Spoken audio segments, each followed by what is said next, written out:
I wanted to make a short video on how to use JING, how to use one form of screencasting for you to be able to use in your classroom or put links on your website.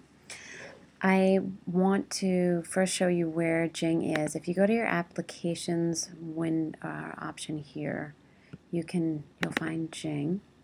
You just double click it, and then we're just going to sign in. If you don't have an account, you just can sign in, and it's free. The longest you can make videos are for 5 minutes, and you can then, after you're finished making them, you can create a URL address. You can create a link for you to be able to then post or use however you'd like. I'm going to click the sign up button. I'm going to sign up for Allison Connolly. And you can easily just do the same for you. And the display name, sometimes it's a little bit tricky trying to get one that actually is not taken, just so you know. But don't give up, just sort of play around until you get something that works. I'm just going to create create an account here for Allison. So when that happens, my JING icon that's here is going to appear in my screen, and then it's going to float into the upper right hand corner. And get rid of this window and this window. Now what we have is we have a few options. This here is going to allow us, this first ray of the sun is going to allow us to capture video on our screen, and if we want to record audio. This one here will allow us to see the different videos that we've created, and this one is just going to allow us to play with the settings. So here what I'm going to be able to show you is when you click that capture button, you can decide if you want to show your whole screen or just a portion of your screen. So if you wanted to show just a portion of it, you just click in the upper left or any corner, and then you just drag it until you're happy with the region that you see. If you're not, then you just use this cancel button here. So I was just thinking of a couple examples here that people may be interested in.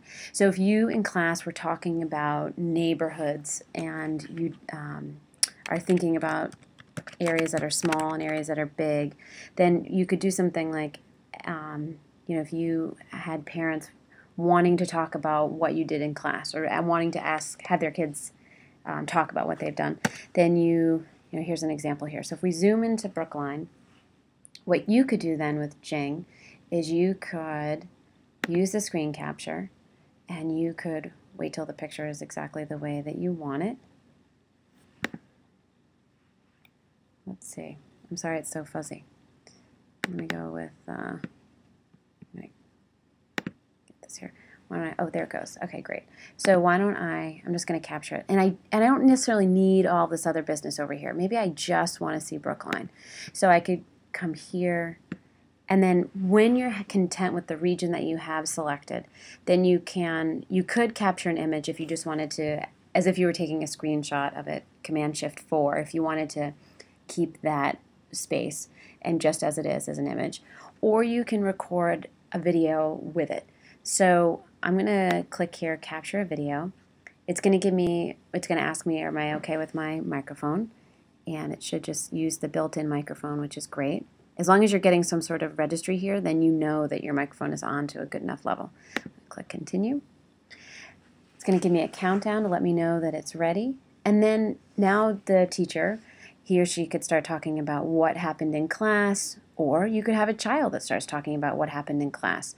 And here's what we found today, and this is what we're looking at, and here's some questions we have about Brookline, and you could have lots of different iterations of this. When you're happy with it, you can, or when you're done, you can click finish recording, or again, if something went awry, you can just click cancel. So if I'm done with this here, I click finish recording. And then if I want to see what it's like, I just press this play button here. Ready? And then now the teacher, he or she could start talking about what happened in class, or you could have a child that starts talking about what happened. So if you're satisfied with that, if you think it's great, or you're just happy with it, if you're not happy with it, click cancel. If you're ready to share it with other people, then you click share via screencast.